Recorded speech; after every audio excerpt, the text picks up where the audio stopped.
Bienvenue sur Vision. Un podcast sur l'évolution du monde du travail, des manières de travailler et de vivre le travail. Comment travaillerons-nous demain ? Comment fonctionneront les entreprises de demain ? Qu'est-ce que le travail exprimera de nous et de notre société ? Est-ce le travail qui façonne l'être ou l'être qui façonne le travail ? Je suis Laure Brignone, fondatrice d'une étincelle. J'aide chacun à décomplexer sa vision du travail pour bâtir un job à sa juste dimension. J'ai à cœur de partager un regard novateur et créateur pour construire le monde professionnel de demain. À nous d'aller au-delà de ce qui nous est proposé aujourd'hui et d'être partie prenante dans la transformation du travail à venir. À travers des interviews d'experts, de chercheurs et d'acteurs, ce podcast est là pour ouvrir ses voies. L'objectif ? Un monde professionnel avec plus de sens, de conscience, d'humain, d'envie, de respect de notre planète et tout simplement avec plus de vie. Belle écoute!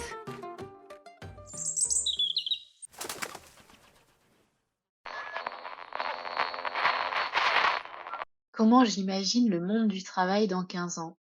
J'ai vraiment envie de partir dans l'imaginaire.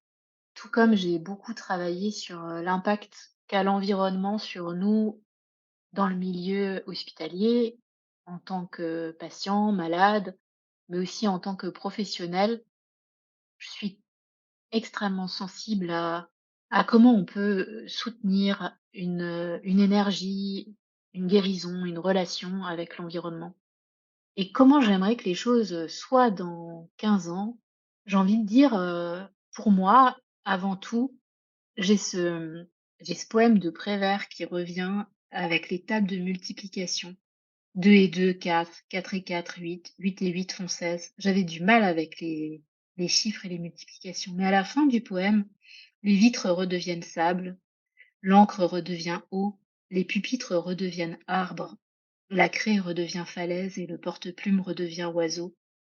Et pour moi, dans le monde actuel, de beaucoup de travailleurs, on est trop statique, on est trop enfermé entre 4 murs, on est trop devant nos écrans.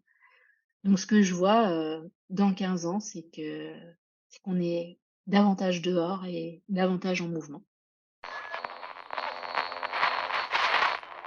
Nous plongeons dans le monde de l'hôpital et une petite ville à part entière, un paquebot en résistance qui a du mal à manœuvrer. Barbara nous partage sa vision de l'hôpital qu'elle a vécu de l'intérieur durant 12 ans. Son regard est tout à fait particulier car elle a abordé ce monde en introduisant l'importance du beau et de l'environnement, autant pour les patients que pour le personnel. Barbara B est diplômée en histoire de l'art, en management et en coaching. Elle accompagne les individus et les organisations pour qu'ils gagnent en autonomie et en qualité de coopération. Elle participe à des projets de recherche et intervient régulièrement sur le sujet du prendre soin, du design en milieu de santé et de la transformation en général. Elle a cofondé la Fabrique de l'Hospitalité, laboratoire d'innovation du Centre hospitalier universitaire de Strasbourg. Barbara nous explique ce qu'est l'organisation d'un hôpital, ce qu'elle provoque comme type de management et son influence sur le personnel, autant soignant qu'administratif. Elle précise le lien entre qualité de vie au travail et environnement. Alors, où en est-on aujourd'hui ? Quelles sont les nouvelles initiatives et que pouvons-nous espérer pour demain ? Barbara, quelle couleur te représente et représente ton parcours professionnel ? Le vert, j'en ai tout autour de moi d'ailleurs, c'est intéressant. J'ai ma lampe de bureau qui est verte, j'ai une plante descendante, grimpante sous mon nez. Et pour moi, c'est la couleur de l'espoir, du printemps, des jeunes pousses, des forêts. Et puis dans les arts du Tao, c'est aussi associé et dont fait partie la médecine chinoise, au bois, à la créativité, à l'émergence, à l'innovation, toutes des choses qui ont été comme un fil rouge dans mon parcours. C'est intéressant que tu commences par cette question sur les couleurs parce que, si je fais les choses à rebours, ma dernière très longue, expérience professionnelle, c'était au CHU de Strasbourg, aux hôpitaux universitaires de Strasbourg, où j'ai travaillé pendant 12 ans et c'est une expérience qui s'est terminée par un projet de recherche, un colloque et un livre sur, la couleur et le soin, tu vois? Donc ça fait le lien. Donc mon parcours en quelques mots, c'est difficile de résumer une vie en quelques mots. Je dois dire que à la fin du lycée, on me disait, rêveuse. Je savais vraiment pas ce que j'avais envie de faire, mais j'ai choisi mes études par rapport aux bâtiments, en fait, dans lesquels était enseignée, l'histoire et l'histoire de l'art. Donc, j'ai fait des sciences humaines Et à Strasbourg, où je vis encore, ces enseignements, prennent place dans le palais universitaire, qui est une construction allemande, du temps de l'annexion à la fin du 19e siècle. Et voilà, je savais pas ce que je voulais faire, mais je savais que j'avais envie d'être dans un endroit beau et ça compte pour la suite, beau et signifiant. Puis ensuite, j'ai travaillé plutôt, sur une recherche sur comment des architectes stars, se construisaient leur notoriété, leur carnet d'adresses, donc plutôt dans une approche sociologique. Et puis, ensuite j'ai travaillé dans la gestion du patrimoine. Des fois, je laisse planer le flou, mais ce n'était pas financier, c'était le patrimoine historique, donc comment, valoriser, les châteaux, et cetera. Et de là, je suis passée à l'art contemporain. Où je travaillais dans le domaine de l'art contemporain, donc avec des artistes et des œuvres, pendant pas mal d'années. Et puis, par le biais des rencontres, je suis arrivée, à l'hôpital, donc où j'ai passé un long moment. Puis j'ai aussi, pendant 10 ans, avec la même personne avec laquelle je travaillais à l'hôpital, on a fait un projet qui s'appelle la Société pour la diffusion de l'outil d'ignorance. Et donc, on invitait des artistes à créer des œuvres avec des programmations de films et de conférences sur des sujets de société. Jusqu'à, aujourd'hui où, je poursuis mon activité, en tant qu'indépendante, consultante, coach, et puis j'accompagne aussi, les profils atypiques, neurodiversité à la rencontre, de leur individuation. Donc voilà, retourner à soi, au-delà de tout ce qui a pu, s'accumuler au fil des années et qui nous éloigne, de notre vraie nature. Donc il y a toujours cette idée du beau, de pouvoir déployer, son plein potentiel, et puis du prendre soin. Voilà, si je devais résumer. Et si je résume aussi, tu es partie de l'environnement, hein, de l'environnement, du beau, de l'art, des Oui, couleurs et puis petit à petit, à travers aussi l'hôpital, hein, qui a été donc une expérience très forte où tu es restée, 12 ans. À travers l'hôpital, tu as, l'humain est aussi arrivé de plus en plus, qui t'a amené ensuite vers du coaching, oui, hein. Durant cette période aussi, tu t'es beaucoup formée, il me semble, hein, tu vas me dire, hein, mais je crois sur le coaching, le management aussi? oui, peut-être avant d'expliquer pourquoi j'en suis venue au coaching, d'expliquer ce que je faisais à l'hôpital, parce que c'est vraiment la d'où naît, cet intérêt pour, l'humain et l'humain dans les organisations et les interactions. Donc comme je travaillais dans le milieu de l'art, je travaillais avec des artistes, il y a eu un partenariat avec, l'hôpital de Strasbourg, entre la structure dans laquelle je travaillais et l'hôpital. Et puis, voilà, au fil des échanges et des rencontres, j'ai rejoint une petite équipe là-bas et on a créé un labo d'innovation qui a presque 20 ans maintenant, qu'on a appelé, la fabrique de l'hospitalité. Et l'idée, c'était enfin, c'est toujours d'améliorer l'expérience de l'hôpital pour tous ses usagers, toutes ses parties prenantes. Donc les patients, bien sûr, mais aussi les familles et aussi et surtout, les personnels hospitaliers. Et ça, il y a 20 ans, ça ne rentrait pas dans le scope, en fait, de nos interlocuteurs que de se préoccuper de, conditions de vie au travail. Alors c'était pas on parlait pas de QVT, on parlait pas de conditions de vie au travail, on parlait pas d'attractivité, on parlait pas de fidélisation, mais tous nos projets étaient traversés, par ces aspects-là. En fait, j'ai toujours eu une approche, systémique, donc de comprendre aussi les interactions. Et CHU, c'est souvent les plus gros employeurs d'une région. À Strasbourg, c'est autour de 12 000 personnes, donc c'est l'équivalent d'une petite, ville. Avec, des crédits au départ, qui venaient, essentiellement du ministère de la Culture, un tout petit peu du ministère de la Santé et puis qui se sont, réduits au fil des années. Donc il y avait vraiment quelque chose, enfin, moi, il y a aussi une notion d'efficacité qui me traverse toujours, en lien avec, aussi la systémique, c'est-à-dire, qu'est-ce que j'ai comme ressources à mettre dans le système qui puisse produire, quelque chose?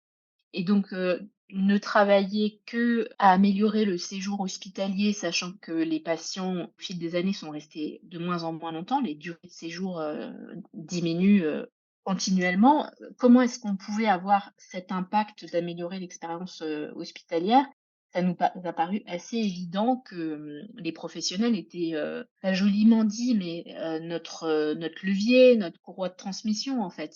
On avait plus de démultiplication de notre activité, de notre action en travaillant, avec eux, pour eux, dans des projets, coopératifs.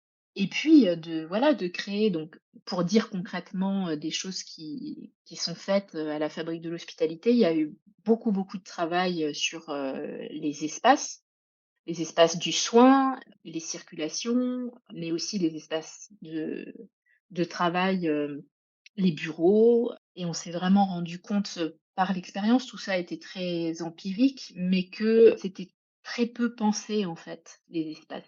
C'est-à-dire que, quand imaginons une ouverture d'un service, de soins palliatifs, on trouve un endroit, désaffecté dans l'hôpital et on demande à la cadre, en général c'est des femmes, de s'organiser avec un technicien travaux. Parce que comme c'est des grandes organisations, il y a des techniciens, il y a des architectes, des ingénieurs en interne.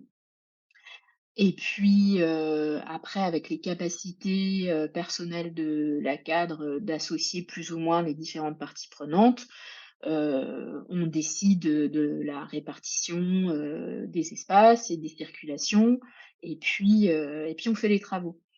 Donc, culturellement à l'hôpital, il n'y a pas d'ingénierie, projet autour alors tout ça a beaucoup évolué ces dernières années. On travaille un peu plus sur les parcours patients et cetera, mais ce qu'on a constaté, c'est que, mal-être, au travail, se répercute, enfin, il y a vraiment un lien très, très fort, avec les espaces sur la qualité ou la non-qualité relationnelle, aux patients, et puis le fait que, il y a une dégradation aussi des espaces hospitaliers, par des personnels.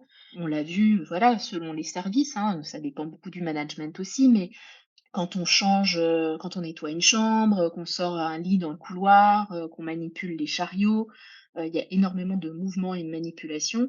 Il y a des services où ça va se faire, avec, délicatesse, en essayant de ne pas faire trop de bruit et puis de pas abîmer, les montants de porte et les murs, et puis il y a des services où, voilà, on envoie vraiment les chariots, les lits, dans les murs. Ça dit énormément de choses. Voilà, donc il y avait le travail sur l'espace, mais on a aussi, beaucoup travaillé sur les organisations de travail, en elles-mêmes, sur, qu'est-ce qu'on dit de nous en tant qu'hospitaliers? Comment est-ce qu'on fait comprendre, nos métiers, aux patients et aux familles? Beaucoup travaillé sur des supports de communication, et puis après c'est ça qui est extraordinaire, c'est des terrains de jeu, incroyables, parce que c'est à chaque fois comme un monde, qu'on rencontre quand c'est on a commencé par la maternité, après on est passé aux soins palliatifs, on est passé sur un centre ressources mémoire avec, des personnes avec des problématiques, de type Alzheimer, on a la neurologie, on a beaucoup travaillé avec la psychiatrie, voilà. Et tu as vu des différences dans ces services? Est-ce que c'était lié à ce qu'ils faisaient ou aux personnes réellement, à la manière de manager? C'est complètement, dépendant du management. Ouais. Vraiment, ouais. Après, ça, c'est quelque chose qui est important je trouve, de partager dans ton podcast qui parle, du travail, parce que tout le monde, a pas forcément à l'esprit la structuration hospitalière. En fait, il y a 3 hiérarchies à l'hôpital. Il y a une hiérarchie soignante, les infirmiers, les cadres. Il y a la hiérarchie, médicale, et il y a la hiérarchie administrative, et en fait, elles, cohabitent, et collaborent, tant bien que mal au gré des affinités et puis des capacités, individuelles finalement, et c'est un système, qui est, ça je l'ai découvert plus tard, justement quand j'ai commencé à vouloir comprendre, par quoi, toutes ces personnes étaient, mues finalement, dans quelle culture elles étaient prises, et c'est avec, les travaux, de Frédéric Laloux, Reinventing Organization, et qui s'est inspiré, des travaux de Ken Wilber pour classifier en fait les différents types d'organisations. Alors, bon, par chance, l'hôpital n'est pas, dans le rouge avec, les systèmes mafieux. On pourrait avoir tendance à aller, sur le modèle, le paradigme, orange, qui est celui des multinationales, parce que, aujourd'hui l'hôpital est dirigé par les chiffres de la dette en fait. Comment est-ce qu'on diminue la dette hospitalière? Et puis de fait, ça reste quand même dans ce paradigme ambre qui est celui des grandes institutions, dans lesquelles on retrouve, l'église, l'armée, l'école, qui sont vraiment basées sur une hiérarchie, des fonctions plus que des personnes, où on a besoin, d'ordre, de stabilité, de prévisibilité. Et pour moi, c'est vraiment des organisations, je pense toujours, aux plans, quinquennaux. On fait des plans pour 5 ans et puis on s'y tient. Ce qui avait du sens dans, comment est-ce qu'on gère une grande organisation, mais dans un environnement, stable. Mais aujourd'hui où, on est dans un monde, Certains. tellement oui, tellement changeant, tellement volatile, tellement incertain. Enfin voilà, on parle de l'éléphant pour l'éducation nationale, mais là c'est le côté, paquebot, et modifier la trajectoire d'un paquebot, c'est extrêmement, long et compliqué. Et puis encore faut-il, vouloir, modifier cette trajectoire. Et donc, voilà, quand j'ai compris qu'on était dans ce paradigme-là et que avec la fabrique de l'hospitalité, on était avec ce verre de la croissance, de l'innovation, de la créativité, forcément, culturellement, c'était pas toujours simple. Qu'est-ce que justement cette organisation, on va dire en paquebot, hein, comme tu m'as dit, qu'est-ce qu'elle entraîne auprès des gens dans la vie de tous les jours de l'hôpital et dans le travail de tous les jours? Il y a très peu d'autonomie, il y a énormément de reporting, beaucoup de chiffres. Alors ça, c'est des choses qu'on retrouve dans beaucoup de secteurs, mais où le cœur du métier qui est, le soin, a tendance à perdre du terrain par rapport à, du temps de travail, de saisie de données, dans les démarches qualité, la mise en place de parcours usagers, l'analyse, ce qu'on appelle l'analyse d'événements indésirables. C'est des choses plutôt, très positives parce que, bah, par exemple, avec l'analyse des événements indésirables, on sort de la logique, de la recherche du coupable pour plutôt apprendre des erreurs. Donc il y a vraiment des progrès, je serais tentée de dire, mais il y a vraiment une perte, de sens liée à ce temps, qui tend vraiment à se rallonger de reporting. Et bah, par exemple, il y a quelques années, on est passé d'un système de financement global à un système de tarification, dit à l'activité. Donc il faut coder chaque acte, chaque piqûre, chaque prescription. Et voilà, ça demande d'accéder à la nomenclature, de se mettre devant un ordinateur, bah, déjà de trouver une place devant un ordinateur, de déconnecter la session, du collègue, et ça toute la journée avec, des logiciels, métiers qui s'interconnectent pas entre les différents métiers de l'hôpital. Donc il y a une part, techniciste, mais plus du tout dans le lien humain, qui est complexe. Et bah, je parlais de ces organisations qui, par nature, sont très hiérarchiques et qui, du coup, sont très descendantes. Donc il y a des orientations qui sont prises au niveau, national, qui sont ensuite qui descendent, au niveau régional où on a des agences de santé au niveau régional et puis des directions générales vers le terrain. Et tout le travail, alors à nouveau ça dépend des établissements et des personnes, mais globalement il y a quand même, très peu la culture de la coopération. Moi, j'ai beaucoup, beaucoup, beaucoup vu et entendu, la métaphore du torchon et des serviettes. Voilà, chacun chez soi, on se mélange pas.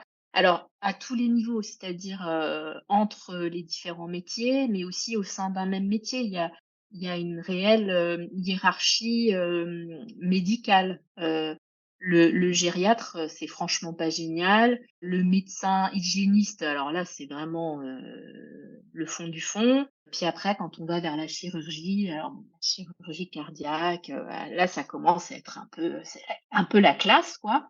Mais ça anime vraiment les relations, et puis voilà, qui est vu, qui va, bah, par exemple, qui va avoir son service, avoir un coup de peinture et puis qui va être, toujours relégué, en queue de peloton. Donc ça joue beaucoup. Et donc il y a un côté chez les soignants, on s'est ressorti, pendant le covid, les soignants, puis les administratifs, hein, parce que les gens qui travaillent dans l'administration, ils sont aussi là, la plupart du temps, pour des raisons de cœur, parce qu'ils sont très attachés au service public et à la question du soin. Alors il y a 2 mouvements. Il y a l'ancienne génération qui est, pour moi, c'est un mélange de Jeanne d'Arc et de Don Quichotte. C'est il y a encore, 60-50 ans, il y avait encore des bonnes sœurs à l'hôpital, donc il y a un côté, don de soi, voire, sacrifice.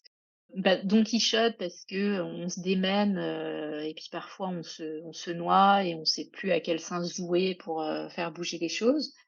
Et puis après, il y a toutes ces nouvelles générations, qui sont très critiquées, en interne parce que, elles n'acceptent plus les conditions de travail, passées. Donc c'est difficile pour les personnes qui ont accepté avant elles de voir ça.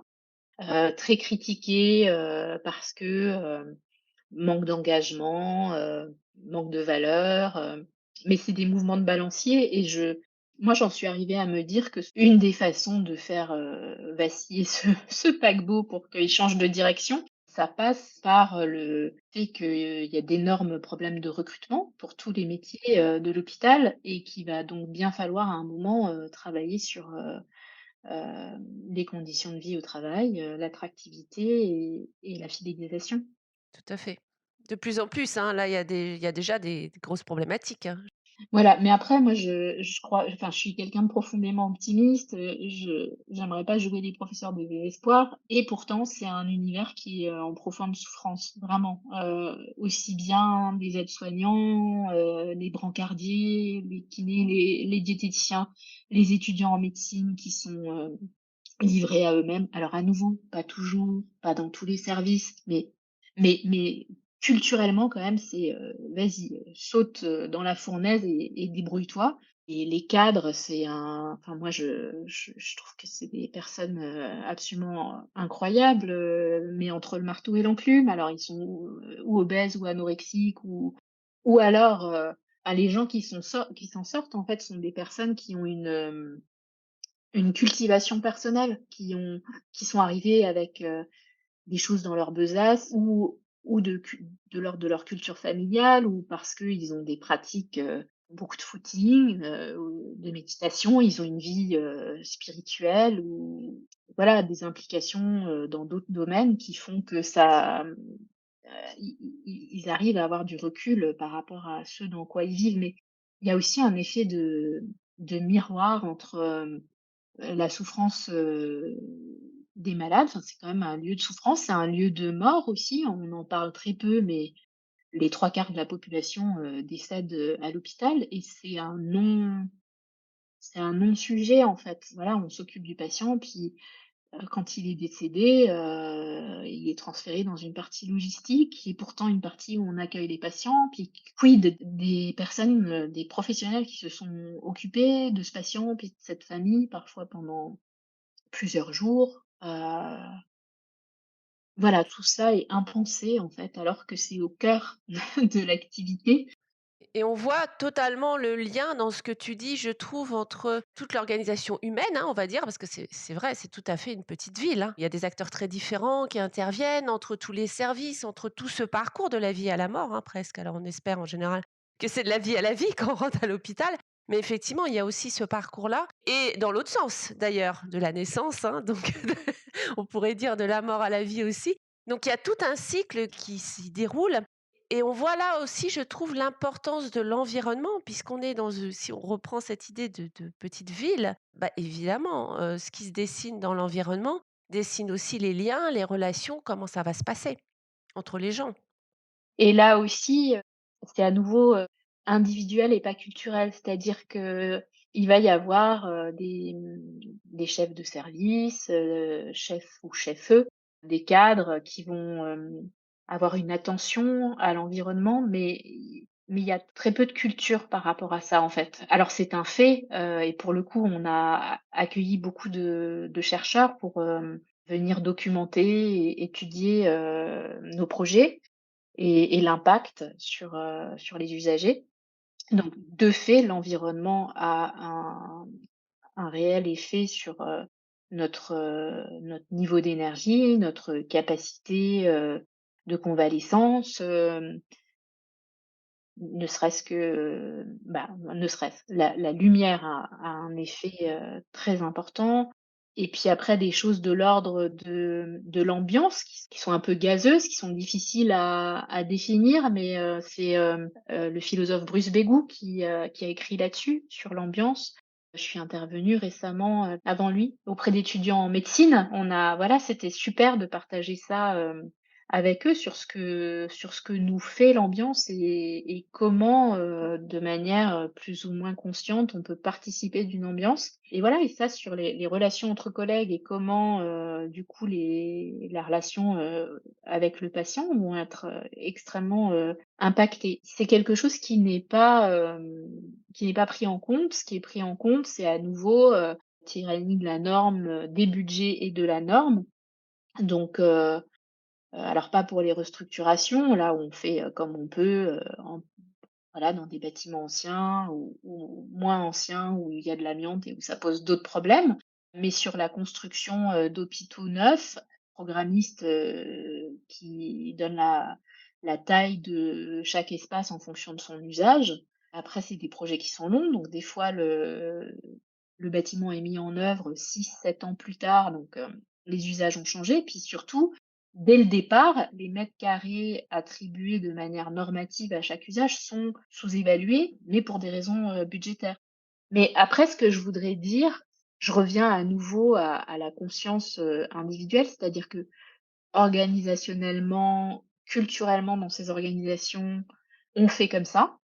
Mais après, il est toujours possible de faire différemment et j'ai rencontré des directeurs, directrices d'hôpitaux, des chefs de service, des architectes, des programmistes qui arrivent à faire, différemment. Bah, après c'est compliqué, peut-être pas à des très, très, très grandes échelles, mais il est toujours possible de faire un peu bouger les lignes. Alors justement, est-ce que tu as des exemples de ces personnes qui font bouger les lignes? Plein, plein, et ça c'est vraiment une grande satisfaction. C'est-à-dire que, bah, aujourd'hui, je peux le dire quand même, on a fait un travail, de pionnier et on s'est longtemps senti très seul et notamment, les cadres dans lesquels on s'inscrivait, c'était, l'innovation dans les services publics notamment et avec, une super organisation qui a énormément œuvré et qui continue, la 27e région. Il y avait des gens dans les collectivités, dans, tout ce qui est, déplacement, dans les collèges et les lycées, mais sur la santé, on était les seuls, en fait. Pour résumer, vous, vous êtes vraiment intervenus sur les environnements, mais à travers la couleur, l'art aussi et d'autres choses? Juste pour résumer un peu vraiment tes différentes interventions et ce que vous avez mis en place.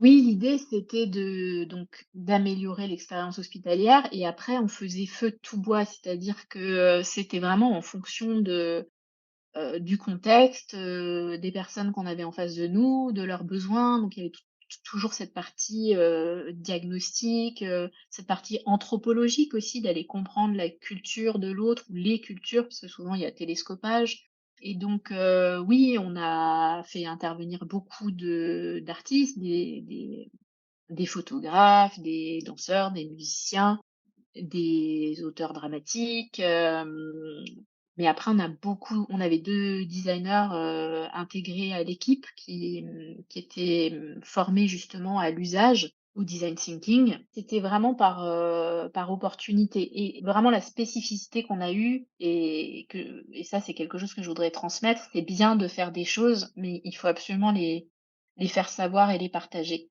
Et moi quand je suis arrivée, je me suis dit, je j'étais persuadée qu'il y avait plein d'autres initiatives intéressantes, sauf qu'on les connaissait pas et je me suis dit: «Si nous, on se rend un peu plus visible», voilà, ça a été très compliqué dans cette organisation où il faut demander des autorisations, à tous les niveaux, de créer un site internet qui existe toujours et qui est une mine, d'informations. Mais voilà, ça a été une manière, de commencer à se rendre visible, de faire des publications, des colloques, d'inviter des chercheurs, d'accueillir des étudiants, notamment, en anthropologie, en design, en architecture, des chercheurs en économie créative et cetera et cetera. Et bon, ta question, c'était de savoir si, il y avait des équivalents. Oui, il y a eu un enrichissement en fait de ce terrain qui fait que, la réalité quotidienne à l'hôpital, elle continue à être extrêmement difficile, on n'a rien révolutionné, mais il y a maintenant tout un tissu, tout un réseau autour de ces sujets-là, à commencer par, le LABA, donc le laboratoire accueil et hospitalité qui est, au groupement hospitalier, psychiatrie et neurosciences à Paris, à Sainte-Anne avec, Marie Poirier et Karine Delanoë qui sont des personnes, avec qui on travaille, depuis toujours. Karine Delanoë d'ailleurs qui dirige un ouvrage, qui sort à la fin mai sur cette question des espaces à l'hôpital et de l'hospitalité. Il y a un réseau national de designers à l'hôpital, qui s'est créé aussi avec un groupe, LinkedIn. Puis il y a des agences qui se sont un peu spécialisées sur ces sujets-là, des agences de designers. Donc il y a l'Hôpital qui est une agence qui s'est spécialisée dans l'innovation en santé et qui ont un super podcast qui s'appelle Les Transformateurs. Donc, toutes les personnes qui œuvrent sur ce champ, sont passées, aux transformateurs. Il y a la chaire de philosophie à l'hôpital avec Cynthia Fleury aussi, qui a beaucoup fait pour, faire connaître et travailler autour de ces sujets, du care et de l'environnement hospitalier. Et puis moi, il y a aussi un mouvement auquel je suis profondément attachée, de cœur, de valeurs et de façon de faire, parce que j'ai pas trop parlé de co-construire, coopération, mais enfin c'est quand même, essentiel pour moi, c'est, tout le mouvement du patient partenaire. Donc comment, des patients, notamment des personnes atteintes de maladies chroniques, par exemple, le diabète, l'hémophilie, ou bien d'autres, hem, se sont, auto comment dire? On parle d'empowerment, donc on se sont formés à leur maladie, à leur expérience avec la maladie, mais aussi on fait des de la recherche, des thèses pour pouvoir être pris au sérieux dans ce paradigme ambre dont on parlait, pour pouvoir, voilà, se faire entendre. Donc avec des gens comme, Vincent Dumez, qui est français, mais qui a œuvré, au Québec, puis ça essaime un peu partout maintenant, Thomas Sanier, qui était président de la Société française d'hémophilie, Luigi Flora, peut-être plus du côté de la psychiatrie, puis, Alexandre Berkes qui a beaucoup travaillé avec eux, qui du coup structure, légitime, dynamise ce mouvement et peut-être que le changement, viendra de là aussi, en fait. Et concrètement, qu'est-ce qu'il a fait ce mouvement dans les hôpitaux? Est-ce que tu as des exemples de mise en place de certaines choses? C'est vraiment différent des commissions d'usagers qui sont pour le coup des commissions qui, émanent, justement de cette structure, administratives et hiérarchiques. Là, c'est vraiment des personnes des patients qui ont eu un parcours de résilience et d'analyse sur, leur expérience avec la maladie et avec les services de santé et qui viennent en fait coopérer au sein d'équipes de soins avec les équipes de soins et avec les patients et donc il y a de plus en plus, de d'hôpitaux qui s'ouvrent à ça. Après avec un grand débat parce que c'est des personnes qui font des études, universitaires, hein. Il y a des diplômes universitaires maintenant, donc il y a un grand débat, sur, est-ce que c'est du travail? Oui, c'est du travail, donc est-ce qu'on les paie? Comment ils font partie de l'équipe et cetera? Mais vraiment là, les 5 dernières années, ça a pris, beaucoup d'ampleur. Donc ça, c'est dans les institutions, dans les services de soins. Mais c'est aussi, des personnes qui vont, intervenir dans les cursus, pour, enseigner. Donc, dans un parcours, d'études médicales, il va y avoir des enseignements médicaux et il peut, aussi y avoir des enseignements par des experts en fait, de la vie avec la maladie du parcours hospitalier. Donc ça c'est moi j'ai beaucoup, beaucoup d'espoir, à ce niveau-là et juste pour finir sur, les personnes, il y a aussi des, directeurs, directrices, il y a des directrices, d'hôpitaux qui font des choses extraordinaires. Il y a Emmanuelle Garnier à Montpellier. Elle fait rentrer dans son hôpital, toutes ces pratiques, qui sont avant de faire un projet, de foncer tête baissée, dans un projet, on se réunit, on enquête, on fait du diagnostic, on écoute les gens, toutes les personnes, on va sur le terrain, On va dans les services de soins, on fait pas juste, dans son bureau, sur un tableau Excel. Voilà, donc c'est dans la méthodologie, en fait, que Mmh. c'est révolutionnaire. D'accord. Et qu'est-ce que ça entraîne au niveau, justement, du travail, bah, des gens à l'hôpital, hein, de tous les différents métiers de l'hôpital? Qu'est-ce qu'un peu toutes ces innovations changent? Est-ce qu'on va vers un mieux-être? Est-ce que c'est le bon mot, mieux-être d'ailleurs? Une meilleure qualité de vie au travail, Pour moi, on n'y est pas encore. Après, les mouvements de bascule, ils peuvent se faire, assez vite. Je dis toujours, je suis extrêmement, heureuse et fière de tout ce qu'on a fait parce que, ça a un véritable, impact sur, l'expérience, de centaines de personnes ou peut-être de milliers de personnes, parce qu'il y a beaucoup de gens qui passent à l'hôpital.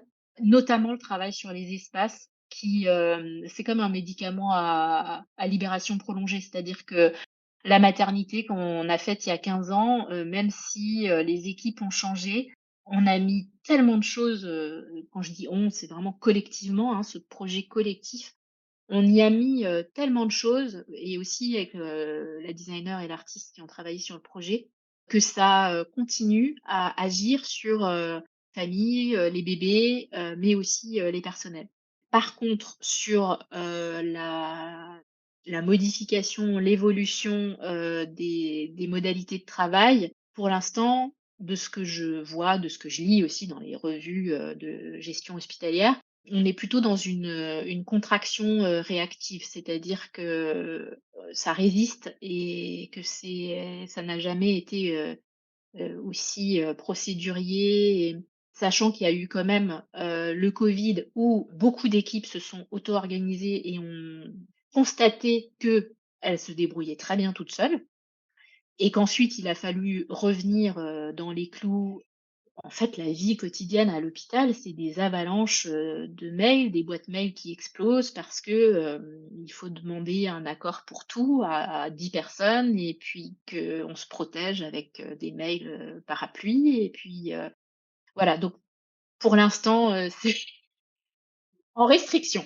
voilà, il y a pas mal d'innovations, mais effectivement, on est un peu en réaction, le système se défend, quoi, on pourrait dire Oui, ça. voilà, comme un mais à nouveau en miroir, comme un système immunitaire, un corps qui a son système immunitaire qui est chatouillé et et qui veut revenir à son équilibre précédent. Il a pas envie de changer d'équilibre. Mais voilà, entre les jeunes générations qui veulent plus travailler comme des chiens et puis, ce réseau qui existe maintenant, et les patients partenaires et puis certainement plein d'autres choses, ça va dans le bon sens. Ça ne peut qu'aller dans le bon sens. Oui, à un moment donné, de toute façon, bah, il va pas y avoir le choix, j'ai envie de dire. Tout à fait. Est-ce que tu aurais, un livre ou des livres à nous conseiller sur ces sujets? Il y en a des dizaines. J'ai mes chouchous. Bah, pour les personnes qui s'intéressent au changement justement dans des environnements qui veulent pas changer, pour moi la Bible et puis ça se lit avec délectation, c'est un vieux livre maintenant, mais c'est «Du désir, au plaisir de changer», de Françoise Kourielski. C'est quelqu'un qui vient de la systémie justement et de ses équilibres. Comment est-ce que voilà, il y a des changements qui ramènent toujours, au même et puis des changements de paradigme et elle explique ça vraiment, avec, délectation et intelligence. C'est vraiment un très, très beau livre et puis après, faire la promotion de cet ouvrage à paraître là, fin mai, aux Presses universitaires de Lyon. Art et design dans les lieux de soins, une poétique de l'hospitalité, où j'ai écrit un assez long article il y a pas mal de temps, donc je je vais le redécouvrir. Je te remercie. Alors, où peut-on te retrouver? Alors idéalement, l'endroit où je me sens le mieux pour, échanger, c'est, LinkedIn. Mon site internet, c'est aussi un endroit que j'aime beaucoup, barbara-b.com et puis, bah, aller sur le site de la Fabrique de l'Hospitalité qui est une mine de ressources et puis il y a aussi mon Instagram, pour mon autre activité de cœur, qui est l'accompagnement, à aller vers soi par l'analyse des rêves. Donc ça, c'est Barbara B, la clé des songes. Je te remercie. De toute façon, je remettrai tous les liens, dans le descriptif, à l'écrit, hein. Super. Alors effectivement, j'aime beaucoup ce lien que tu nous as fait, vraiment entre l'environnement et l'humain. Parce que c'est tellement interconnecté et je trouve que souvent on parle moins de cet environnement. Ça vient un peu en second ou bien on est spécialiste, on est architecte, on est autre voilà, on est designer, on est spécialiste de l'environnement mais ce lien, je le trouve très important, surtout dans un endroit comme l'hôpital. C'était juste une petite, pour conclure sur tout ce que tu as dit. Alors je vais tirer maintenant un nombre de 1 à 9, parce que j'aime bien mettre un peu de hasard ou pas de hasard, hein, ça dépend comment on le voit et tu vas me dire, bah, par rapport à ce nombre, ce qu'il t'inspire vis-à-vis de tout ce qu'on a dit ou de ton parcours, enfin voilà. Alors hop, il y en a un qui est sorti et bah, c'est le 9. Décidément, je suis dans le 9 en ce moment. Je fais la langue des oiseaux, le neuf, la nouveauté, l'innovation et pour moi la boucle est bouclée avec, cette énergie, du printemps et de renouveau et et voilà pour l'instant, dans le domaine hospitalier, je pense que les personnes qui y sont au quotidien ont une impression de poids, de lourdeur, d'immuabilité mais la roue tourne. Merci d'avoir suivi cet épisode. S'il t'a plu, partage-le autour de toi, mets 5 étoiles sur Apple Podcast, car c'est grâce à tes retours que je pourrai les développer et réaliser des interviews de qualité. Je te donne rendez-vous le premier jeudi de chaque mois pour une nouvelle interview. Pour être averti des nouveaux épisodes, tu peux t'inscrire à la lettre L'étincelle du gecko sur uneétincelle.fr/lettre ou t'abonner à ta plateforme d'écoute préférée. Si tu as besoin d'aide ou d'éclairage sur ta construction professionnelle, rendez-vous sur uneétincelle.fr où tu découvriras de nombreux articles et vidéos, plusieurs guides gratuits et les accompagnements individuels que je propose. Et si tu as des questions, des idées, des retours à me faire sur ce podcast, tu peux m'écrire à contact@uneétincelle.fr. À bientôt!